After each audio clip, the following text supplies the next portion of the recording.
Pour l'Église catholique, la célébration des sacrements manifeste l'action de Dieu qui entre en dialogue avec une communauté rassemblée. La liturgie a pour but de faire cheminer les fidèles à la rencontre du Seigneur parce qu'elle nous permet de nous approcher de lui, de l'écouter, de l'adorer, de le recevoir. C'est pour cela que notre liturgie doit être belle parce que le Seigneur lui-même est beau.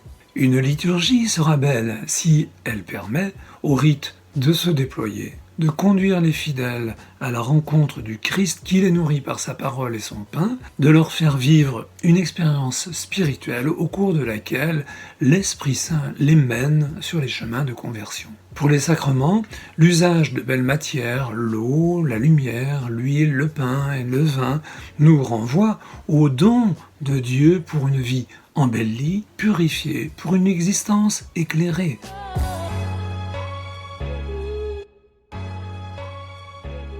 Les cendres évoquent les restes, les ruines, les débris de ce qui a été détruit par le feu. Elles sont aussi le rappel d'une vie reçue dans la faiblesse, dans la fragilité.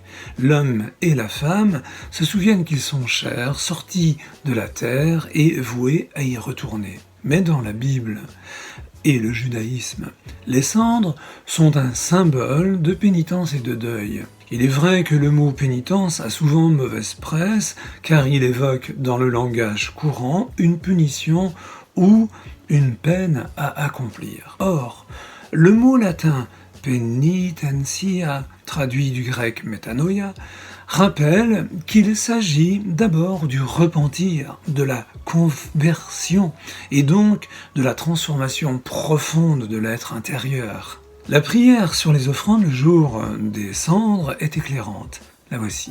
En t'offrant au début du carême cette Eucharistie, nous te supplions, Seigneur, inspire-nous des actes de pénitence et de charité qui nous détournent de nous-mêmes, afin que, purifiés de nos fautes, nous puissions mieux nous unir à la passion de ton Fils.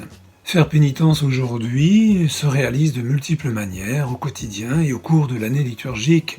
Actes de charité, prières, célébration du sacrement de pénitence et de réconciliation. Alors, lorsque les cendres seront déposées sur notre tête, demandons-nous pour qui et pourquoi se consument les énergies de nos vies. L'action liturgique est belle, non pas si elle est somptueuse ou même si elle est bien réussie, mais si elle débouche sur la contemplation et le silence, là où Dieu parle au cœur.